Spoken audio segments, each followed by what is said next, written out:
கும்பம் முடிய போகுது சீக்கிரம். என்னது என்னன்னு தெரிஞ்சுக்க ரொம்ப கியூரியஸா இருக்கீங்களா? அதை பத்தி தான் நான் வீடியோக்குள்ள பேசியிருக்கிறேன். ஸோ டைட்டிலையும் தமிழையும் பார்த்துட்டு கன்ஃபியூஸ் ஆகாம வீடியோ ஃபுல்லா பார்த்து தெரிஞ்சுக்கோங்க. இந்த வீடியோவில் நம்ம பார்க்க போறது கும்பம் ராசிக்கான நவம்பர் மந்த் ராசி பலன். ராசி பலன் பார்க்கறதுக்கு முன்னாடி சேனலை சப்ஸ்கிரைப் பண்ணாதவங்க சப்ஸ்கிரைப் பண்ணிக்கோங்க. அப்போதான் உங்களுக்கு எவ்ரி வீக் அஸ்ட்ராலஜி பத்தின நிறைய இன்ஃபர்மேட்டிவான விஷயங்களை கூட தெரிஞ்சுக்கலாம். உங்களோட சொந்த ஜாதகத்துக்கு அஸ்ட்ராலஜி பெய்ட் கன்சல்டேஷன் வேணும்னா ஸ்க்ரீனில் தெரிகிற இந்த வாட்ஸ்அப் நம்பருக்கு நீங்கள் ரீச் அவுட் பண்ணலாம். கால்ஸ் பண்ணாதீங்க, வாட்ஸ்அப் பண்ணி உங்களுக்கான அப்பாயின்மெண்ட்டை புக் பண்ணிக்கோங்க. இப்போ கன்சல்டேஷன் பார்த்தீங்கன்னா எதுவுமே ஏஐ ஜென்ரேட்டட் கிடையாது. எல்லாமே பர்சனலாக பர்த் சார்ட்டை நானே ரீட் பண்ணி ப்ரெடிக்ஷன்ஸ் கொடுத்துட்ருக்கிறேன். என்னோட கிளைண்ட்ஸோட ஃபீட்பேக் எல்லாமே ஃபர்ஸ்ட் கமெண்ட்டில் பிண்டாக இருக்குது, நீங்கள் செக் பண்ணிக்கோங்க. ஓகே, கும்பம் ராசிக்கு இந்த நவம்பர் மந்த் எப்படி இருக்கும் அப்படின்னு பார்த்துடலாம். கும்பம் ராசிக்கு உண்மையிலே சூப்பரான மாசமாவே அமைஞ்சிருக்குங்க.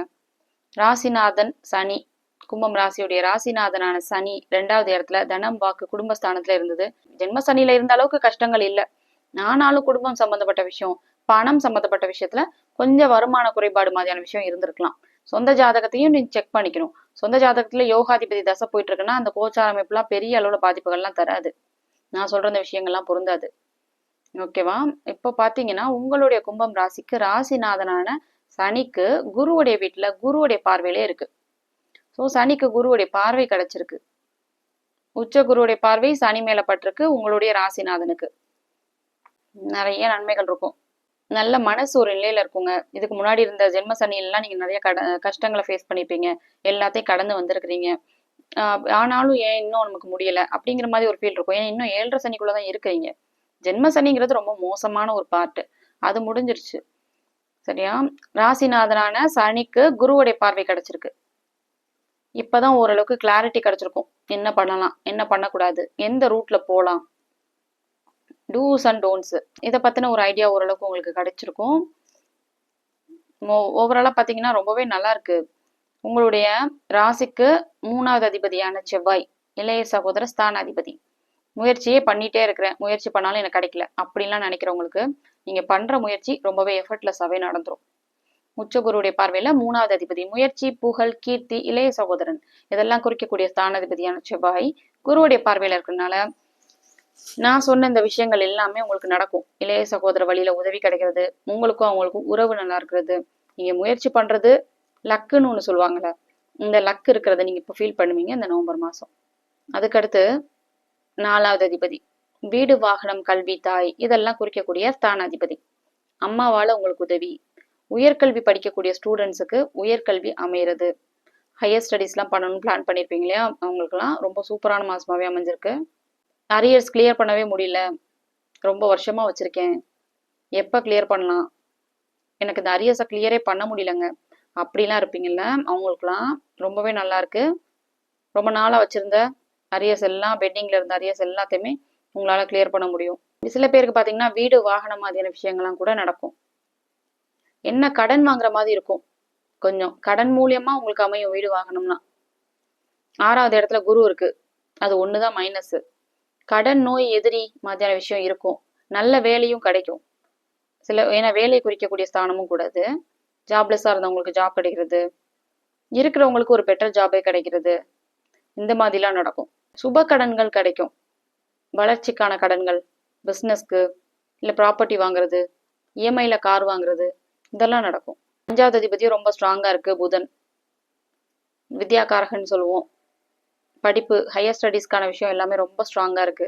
குழந்தைகள் சம்பந்தப்பட்ட விஷயம், குழந்தைங்களால உங்களுக்கு பண உதவி கிடைக்கிறது, குழந்தைங்க உங்களை வந்து விசிட் பண்ணிட்டு போறது, தூரத்துல இருக்கக்கூடிய பிள்ளைங்க, வெளிநாடு மாதிரியான இடத்துலாம் இருப்பாங்க இல்லையா, அந்த மாதிரி உங்க குழந்தைங்க இருந்தாங்கன்னா உங்களை வந்து விசிட் பண்ணிட்டு போறது மாதிரியான சூழ்நிலைலாம் கூட நடக்கும். அடுத்து உங்க ராசிக்கு 7வது அதிபதியான சூரியன் இந்த மாசத்துல நவம்பர் 15ஆம் தேதிக்கு அப்புறம் நட்பு ஸ்தானத்துல வரும், செவ்வாயோட இணைஞ்சிருக்கும், உச்ச குருவுடைய பார்வையில இருக்கும். இதுக்கு முன்னாடி வந்து எனக்கு சனியில போனது எனக்கு எதுவுமே இன்னும் திரும்பி கிடைக்கல, ஜாப்ல வந்து நிறைய பிரச்சனைங்க, பிஸ்னஸ் வந்து எனக்கு நல்லா லாஸ் ஆகி போயிடுச்சு, பிஸ்னஸ்ல நிறைய லாஸ், இந்த மாதிரிலாம் சொல்லுவீங்களே, இவங்கெல்லாம் பாத்தீங்கன்னா மனைவி பேர்ல வச்சிருக்க பிஸ்னஸ் பண்றவங்க, மனைவி பேர்ல நண்பர்கள் கூட சேர்ந்து கூட்டு தொழில் பண்றவங்களுக்கு எல்லாம் பாத்தீங்கன்னா ரொம்பவே சூப்பரா இருக்கும். மனைவி பேர்ல நான் பிசினஸ் பண்ணலாமா, நிறைய பேர் என்கிட்ட கேட்பீங்க. கன்சல்டேஷன் வரும்போதே அப்படிலாம் கேட்குறீங்க. ஸோ மனைவி உங்கள் கணவன் பேரில் தொழில் தொடங்குறதுக்கான சூப்பரான மாதம் இந்த நவம்பர் மாதம். அதுக்கடுத்து 8வது அதிபதி புதன். ராசிக்கு 8வது அதிபதியான புதனும் ஸ்ட்ராங்காக இருக்குது. வம்பு வழக்கு பிரச்சனை கண்டிப்பாக இருக்குங்க நவம்பர் மாதம். எங்கிருந்து தான் பிரச்சனை வரும் தெரியாது, கண்டிப்பாக வரும். ஏன்னா 6, 8 ஸ்தானாதிபதிகள் ஸ்ட்ராங்காக இருக்கக்கூடாது. 6, 8வது இடத்துல பார்த்தீங்கன்னா 6வது இடத்துல உச்ச குரு இருக்கிறதும் 8வது அதிபதி ஸ்ட்ராங்காக இருக்கிறதும் ஒரு சின்ன மைனஸ் தான் உங்களுக்கு. சந்திராஷ்டமம் நாட்கள்லாம் பெரிய பாதிப்பு இருக்காது. சந்திரன் வந்து உங்களுக்கு அவயோக கிரகம். அவயோக கிரகம் வந்து வலிமை இழக்கிறது தான் நல்லது. 8ல சந்திரன் வந்து 8ல மறைகிறது நல்லாது. பெரிய அளவுலலாம் உங்களுக்கு ஒன்றும் கெடுபலன்கள்லாம் நடந்துடாது. 9வது அதிபதி சுக்கிரன் ஆட்சியாக இருக்கு. 9வது இடத்துல சுபகிரகம் இருக்கு. அப்பா வழி சொத்து கிடைக்கும். அப்பா வழி சொந்தக்காரங்களால உங்களுக்கு நன்மைகள் கிடைக்கும், உதவி கிடைக்கும். அப்பா சம்மந்தப்பட்ட விஷயம் எல்லாமே நல்லா இருக்கும். அப்பாவுடைய ஹெல்த் நல்லா இருக்கும். ஓகேவா? இதெல்லாமே இந்த நவம்பர் மாதம் நடக்கும்.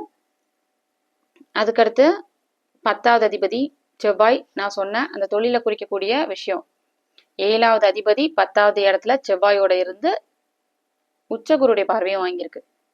ஸோ கூட்டு தொழில் சம்மந்தப்பட்ட விஷயம் எல்லாமே பிஸ்னஸ் ஓவராலாக பிஸ்னஸ்க்கு ரொம்ப சூப்பராக இருக்கு.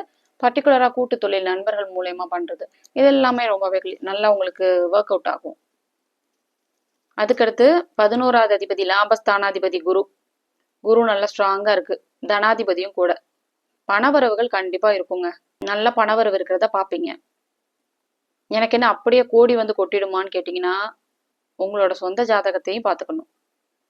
இப்போ நான் சொல்ற இந்த ராசி பலன் எல்லாமே 30% தான். ரிமைனிங் 70% உங்க ஜாதகத்துல தான் இருக்கு. நிறைய பேர் ஜோசியனாலே ராசி பலன் தான் நினைச்சிட்டு இருக்கிறீங்க. அது தப்பான புரிதல். ஆக்சுவலா அப்படி கிடையாது. அதையும் தாண்டி நீங்க பிறந்த நேரம் இருக்கு இல்லையா, பிறந்த நேரம், பிறந்த தேதி, உங்களுடைய பிறந்த இடம், இது 3ஐயும் வச்சு பார்க்கக்கூடியதுதான் ஜாதகம். ஜாதகமே இல்லைன்னா கூட பரவாயில்ல, இந்த 3 இருந்தாலே போதும். உங்க ஜாதகத்தை நீங்க தெரிஞ்சுக்கலாம். இதுதான் உங்களோட ஜாதகம். ஓகேவா? ஸோ உங்களுடைய சொந்த ஜாதகத்துல தப்பான தசாபுத்தி போச்சுன்னா சொல்லிட்டு இருக்கக்கூடிய இந்த ராசி பலன் எதுவுமே உங்களுக்கு மேட்ச் ஆகாது. வருஷ காலமா இதான் சொல்றீங்க, எனக்கே நடக்க மாட்டேங்குது இப்படிங்கிற மாதிரியான கமெண்ட்ஸ்லாம் நான் பாக்குறேன். உங்களுக்கு ஏன் நடக்க மாட்டேங்குது? பல வருஷமா நடக்கல இல்ல, ஏதோ ஒரு விஷயம் உங்களை ஸ்டாப் பண்ணுது. அதுக்கு என்ன காரணம்? உங்களுடைய சொந்த ஜாதகத்துல நடக்கக்கூடிய தசாபுத்தி தான் காரணம். எப்ப மாறும், எப்ப நல்ல காலம் வரும், நீங்க சொல்ற இந்த ராசி பலன்ல சொல்ற இந்த விஷயம்லாம் எப்ப நடக்கும் எனக்கு அப்படிங்கிற மாதிரிலாம் உங்களுக்கு கொஸ்டின் இருக்குல்ல, இது எல்லாத்துக்கும் ஆன்சர் உங்களோட ஜாதகத்துல தான் இருக்கு. உங்களுடைய ஜாதகத்தை நீங்க தெரிஞ்சுக்கணுமா? உங்க ஜாதகத்துக்கு பெய்ட் கன்சல்டேஷன் வேணும்னா ஸ்கிரீன்ல தெரியுற இந்த வாட்ஸ்அப் நம்பருக்கு நீங்க ரீச் அவுட் பண்ணலாம். சொன்ன இந்த விஷயங்கள் எல்லாம் கும்பம் ராசிக்கு ரெசனேட் ஆச்சுன்னா எனக்கு கமெண்ட்ல சொல்லுங்க. மற்ற ராசிக்கான ராசி பலன் வீடியோ லிங்க் ஃபர்ஸ்ட் கமெண்ட்ல பின்டா இருக்கு. You can check them out.